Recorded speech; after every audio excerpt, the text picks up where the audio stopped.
नमस्कार. आज आपण बघतो की आपल्या प्रॅक्टिसमध्ये एक आजार जो आहे तो खूप जास्त प्रमाणात आपल्याला आढळून येत आहे. थायरॉइड हा जो आजार आहे आपल्या दैनंदिन जीवनाच्या प्रॅक्टिसमध्ये खूप जास्त प्रमाणामध्ये आम्हाला दिसून येतो. थायरॉइडमुळे लठ्ठपणा येणे किंवा थायरॉइडमुळे अन्य आजार होणे, सांधेवात होणे यासारखे आजार आपल्याला थायरॉइड सोबत पाहायला मिळतात. प्रॅक्टिस करताना आम्हाला आढळून येतं की बरेचसे पेशंट्स असे आहेत की त्यांना थायरॉइडचा त्रास हा खूप वर्षापासून आहे. बऱ्याच दिवसांपासून ते मेडिसिन घेत आहेत, परंतु थायरॉइडमधून त्यांची सुटका होत नाही. तर अशा थायरॉइडच्या आजारासाठी आपल्या आयुर्वेदामध्ये अतिशय सुंदर असा उपयोग आहे. हा जर उपयोग तुम्ही चालू केला तर तुमच्या थायरॉइडचे जे मेडिसिन्स आहेत किंवा तुम्हाला थायरॉइडचा जो आजार आहे तोही कमी होऊ शकतो. यासाठी आपल्याला 3 घटकांची गरज आहे. सर्वात पहिला घटक काळी मिरी, 1 ते 2 चमचे काळी मिरी यासाठी आपल्याला लागणार आहे.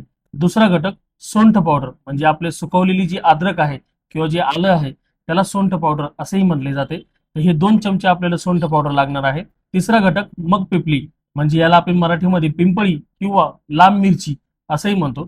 4 ते 5 पिंपळी यासाठी आपल्याला लागणार आहे.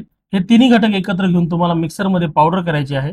पावडर केल्यानंतर सकाळ, दुपार, संध्याकाळ तिन्ही वेळेस चिमूटभर पावडर आपल्या जिभेवरती ठेवून ज्याप्रमाणे आपण चॉकलेट चघळतो त्याप्रमाणे ती पावडर चघळायची आहे. दिवसातून 3 ते 4 वेळा किंवा उपाशीपोटी म्हणजे जेवणा अगोदर अर्धा तास अगोदर तुम्ही 3 ते 4 वेळा हे वापरू शकता. जिभेवरती चिमूटभर पावडर ठेवून चघळू शकता. हा प्रयोग तुम्ही 100 दिवस करा. 100 दिवस रोज सतत सातत्याने हा प्रयोग करा. 100 दिवसानंतर तुम्ही तुमचं थायरॉइड चेक करा.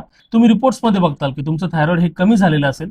जर रिपोर्ट नॉर्मल आला तर तुमच्या गोळ्या देखील बंद होऊ शकतात. आयुर्वेदिक उपचार आहे, आयुर्वेदावर विश्वास ठेवा. रोजची थायरॉइडची गोळी खाण्यापेक्षा हा उपचार करून बघा. 3 ते 4 महिन्यामध्ये तुमचं थायरॉइडचं प्रमाण खूप जास्त कमी होईल. आयुर्वेदावर विश्वास ठेवा, आनंदी जीवन होऊ शकते. धन्यवाद.